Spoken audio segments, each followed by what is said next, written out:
আসসালামু আলাইকুম। খুবই সহজে কিভাবে বাসায় চিজ পাস্তা তৈরি করা যায় সেই রেসিপি আমি আজকে আপনাদের সাথে শেয়ার করব।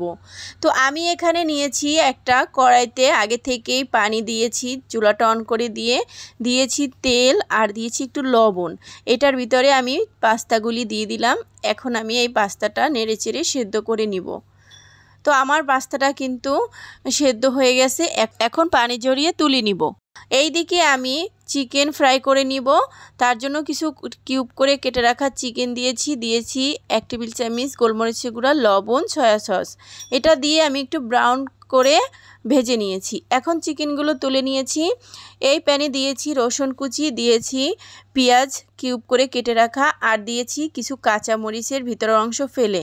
এটা অপশনাল, আপনাদের হাতের কাছে ক্যাপসিকাম বা গাজর থাকলে সেটা দিয়েও এই কাজটা করতে পারেন।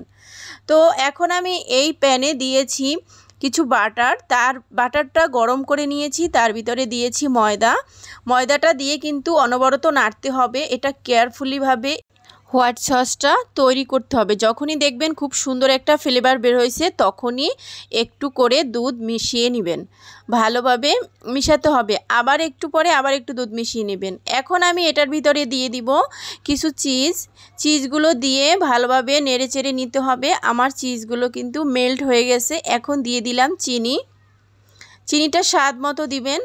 তারপরে দিয়ে দিব আগে থেকে ভেজে রাখা ইনগ্রেডিয়েন্টসগুলো, দিয়ে ভালোভাবে নেড়েচেড়ে নিব। এখন আমি দিয়ে দিচ্ছি পাস্তাগুলি দিয়ে ভালোভাবে মিশিয়ে নিব। আমার পাস্তাগুলি কিন্তু একটার সঙ্গে আর একটা লেগে নেই, খুবই ঝরঝরা হয়েছে। এখন আমি এটার ভিতরে দিয়ে দিচ্ছি কিছু চিলি ফ্লেক্স আর একটু লবণ। এটা দিয়ে আরেকটু ভালোভাবে নেড়েচেড়ে মিশিয়ে নিব। কতটা সুন্দর হয়েছে দেখুন, আমি একটু তুলে দেখাচ্ছি কতটা লোভনীয় হয়েছে এই পাস্তাটা।